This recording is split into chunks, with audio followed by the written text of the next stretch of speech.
स्वामींना आपण घरात आणत नाही, स्वामींना आपण घरात प्रतिष्ठित करत नाही, स्वामींची प्रतिष्ठापना आपण करत नाही, तर लक्षात घ्या ब्रह्मांड नायकाची इच्छा असते.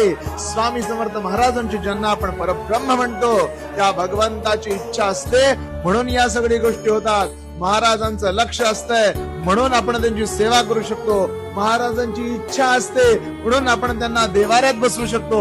महाराजांची इच्छा असते म्हणून आपण नित्य सेवा करू शकतो. लक्षात घ्या ब्रह्मांड नायकाने ठरवलंय की कोण माझा भक्त होणार, ब्रह्मांड नायकाने ठरवलंय की कुणाचा उद्धार होणार, म्हणून आणि म्हणूनच आपल्याकडून या सेवा करतात. लक्षात घ्या करता, करविता, देता, न्याय करता सगळं स्वामी स्वामी स्वामी आहे. महाराजांनी ठरवलंय म्हणून सेवा करतोय, हे वाक्य आयुष्यभर डोक्यात ठेवा.